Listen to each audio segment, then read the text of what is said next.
What is a miniature painter? What's the spot? Dig myself out of that one, yeah. Is miniature painting art? Do you think what we're doing here today is art? I mean, some of the people's work as well. Like, Jesus, like, the intensity of what they're painting. And they're only like this big as well. Just crazy. Do you want to introduce yourself? So my name's Pierre. I run the Complete Artist art supply shop in Salisbury.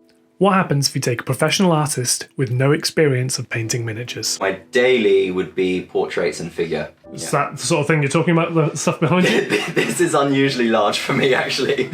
So I locked Pierre in a room for 30 hours with one of the world's best miniature painters. I chatted to him before, during, and after the course, and here's what happened.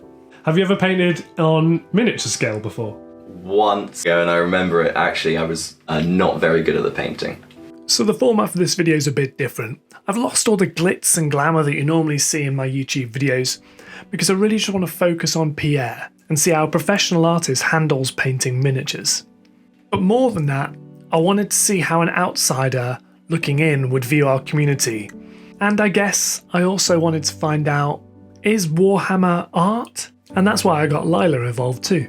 My name is Lila Mev and I'm the Mini Witch. I really hope you enjoy it, and if you do, please leave a comment, or even better, join in the conversation on my free Discord, which you'll find linked below. So, you're about to undertake a 30-hour painting course with Roman Lepat, so you're definitely jumping in at the deep end. Going in completely blind as you are, what do you expect the challenges to be? I think I'm going to struggle with scale and using smaller brushes, which I don't usually use. So the kind of 3-0 kind of size. This is pretty insightful actually, and it's also my first indication that the traps beginners fall into, professionals are just as susceptible to. And that perhaps I was in for a different video than the one I'd planned. I'm looking forward to the new techniques. Yeah. There must be some, tricks and tips that I will not know. This is what excited me most about making this video. There is so much we can learn from other creators and other spaces and other hobbies. And I really wanted to find out what Pierre thought of the tiny little weird bubble in which we live, in the hope that it would lead to a aha moment. I'm excited. Yeah, I'm really excited, yeah. It was a long day. We started at 10 o'clock in the morning and ended just before 11 o'clock at night. It was jam-packed with colour theory and basing and all sorts of information. Yeah, it was a lot. So go on then, first impressions, what do you think? Lots of information. Actually holding the miniature and finding all the marks that you need to remove.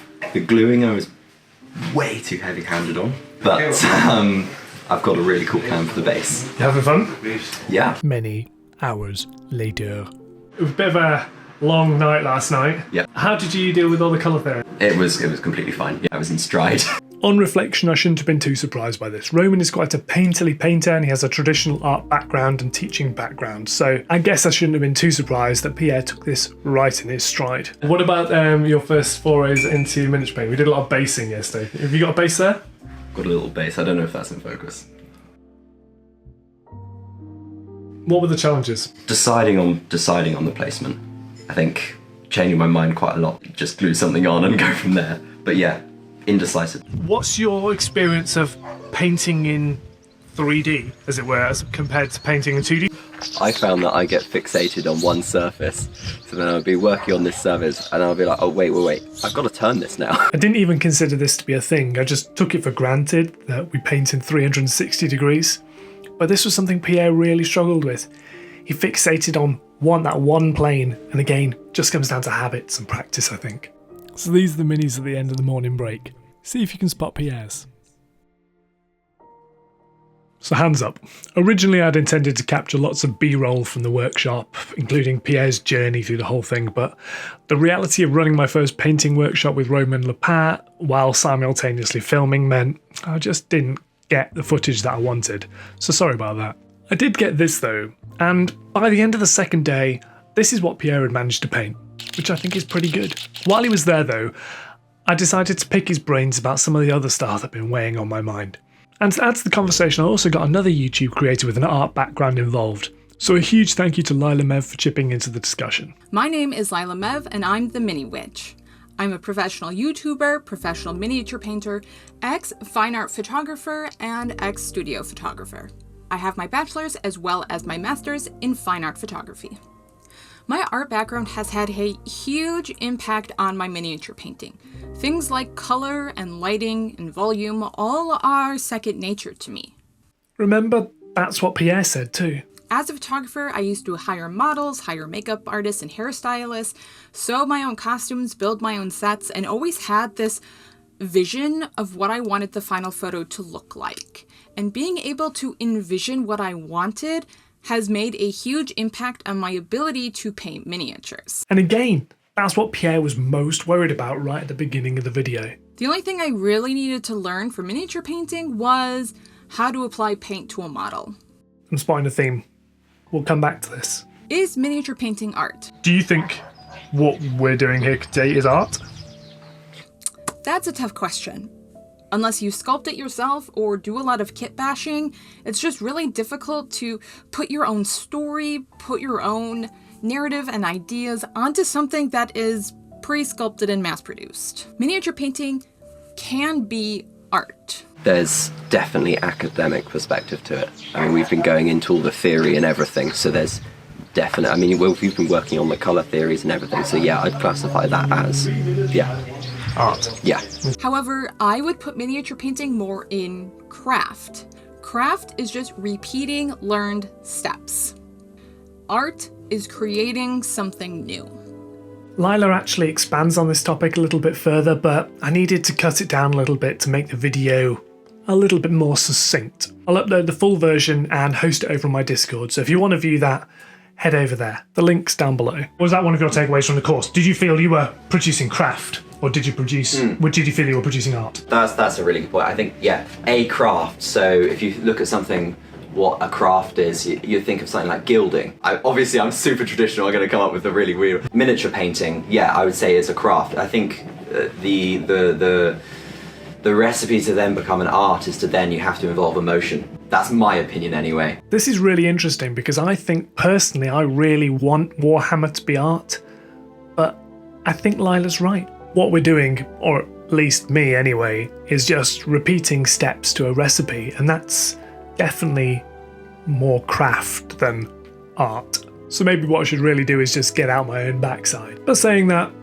who's to say what art is? If you want to call it art, crack on. So yeah, we are 2-3 weeks after the course now? 3 weeks, yeah. We're 3 weeks after the course now. So you walked in the room, you sat down with all your new tools in front of you and your little bits of plastic and a wooden block. Wine corks. Yeah. What was your takeaway? What was your sense of that room? We had 25 men and women sat down in a room painting models. It's an odd thing to do to spend your weekend. How would you unpack that? It was different for me. It did feel like I did not belong there. It wasn't my, I didn't walk in expecting to be like, oh, this is my group of people. I'm usually alone in a studio. Didn't feel like I was the splitting image of a miniature painter. What is a miniature painter? What's the spitting image of a miniature painter? I don't know. I'm going to put you on the spot. I don't know. But I didn't see myself as that, whatever that image is. When I told people that I was going on a miniature painting course, they thought that I was going on a course to paint miniature portraits. Like multiple people. It wasn't just 2 people who assumed that. It was everyone that I said I was going on a miniature painting course. They thought I was talking about mini portraits. So yeah, I did feel out of place, but I mean, everyone was so nice. And I got along with everyone, What were people's reaction once you told them exactly what you were doing then? What was the reaction from your, again, I'm going to put quote marks around this, but art friends when you told them you were going to be painting models? One of them... Have you told anyone, or have you just hidden it? Hidden it away. One of them called me a nerd, which was very pleasant. I mean, some of the people's work as well. Like, some of the people, I've looked at their Instagram, like Jesus, like, the intensity of what they're painting. And they're only like this big as well. Which is crazy. What are your takeaways from the course? Takeaways from the course? I mean, the brushes, completely different, like sizing, material as well. I definitely realised that once you get down to that scale, you realise where your control is. These guys that I was sat next to were doing it, making these crazy effects, and I was just like, jeez. I was very textured with my painting. Learning to use thinner paints rather than... Yeah, I mean, or even just putting less paint on the brush. Techniques like the layering, the process. I actually realised that after we were taught the stages that I probably wouldn't have started out correct on my own. My eyes were definitely an issue. You're just getting old. That's the problem. Like holding that, you get really tired. Yeah. Okay. And I was struggling to focus as well. Focus my eyes, getting really into the detail. So that's one of the tools that wasn't working. So based on what Pierre knows now, I asked him what he thought mini painters could take from traditional artists to make their painting better. Here's what he said. What do you think miniature painters could learn from more traditional artists? I would, to be honest, I would really like to see them using oil a bit more.